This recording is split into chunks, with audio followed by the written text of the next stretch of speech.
it ends up being, you're multiplying the denominator by 8.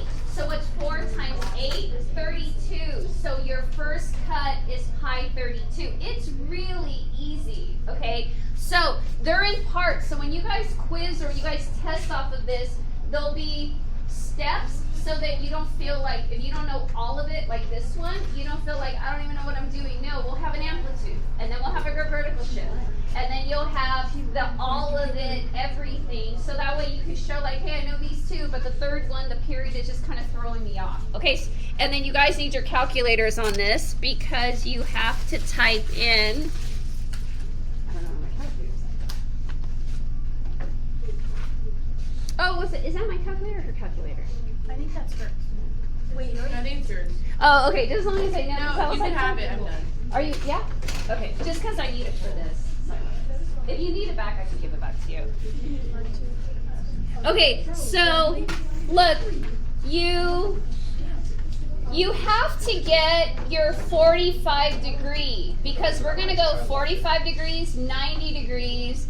135, 180, and that's what we're doing here to get to the end. Okay, so pi over 4, you times it by a half, because remember, this is your 360. This is your perfect one cycle is pi over 4. So what's 180 degrees? It's, bless you, pi over 8. And so this is pi over 8. So now if I want the 90 degree, you times it by a half and I get pi over 16. And this is pi over 16.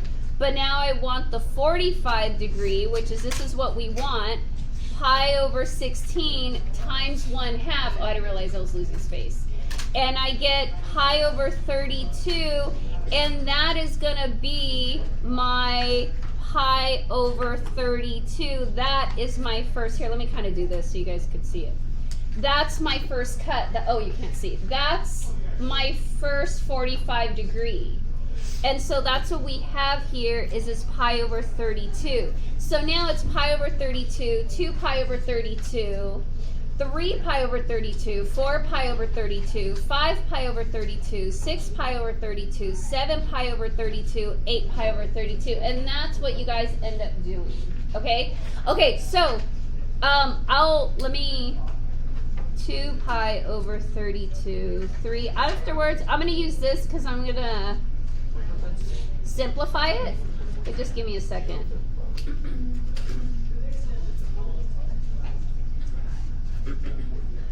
So you should be really counting to 8. If you guys kind of figure that part out. All right, if I start simplifying, this doesn't, this becomes pi over 16. No, this becomes pi over 8. This becomes 3 pi over 16.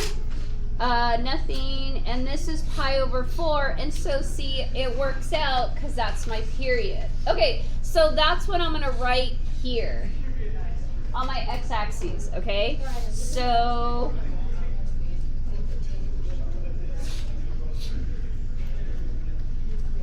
Miss Kitty, where do you want me to put it? I'll take it. And I know my writing is like super small, so what I have written here is this. Okay, because I know it looks, thank you so much. I'll put it in today, like next period.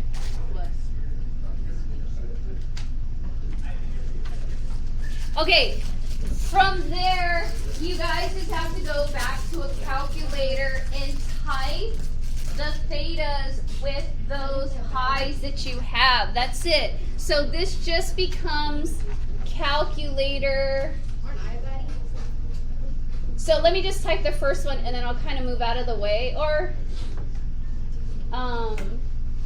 I don't want to rush you guys. Let me just type the first one. So look, 3 sine, I don't know why there's that other theta, cross it out.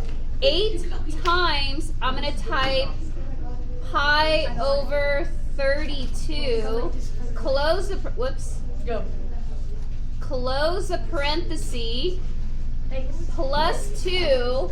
But what do I have to check? You guys have to check that you're in radians, shift mode. I need to be in 4.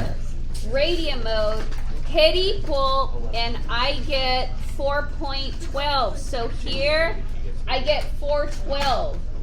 So here 0, 412. This is 4, so maybe here.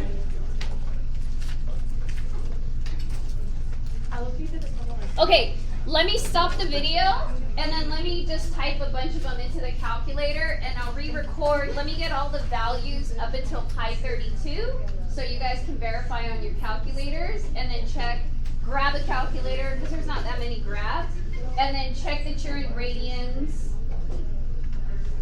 If I see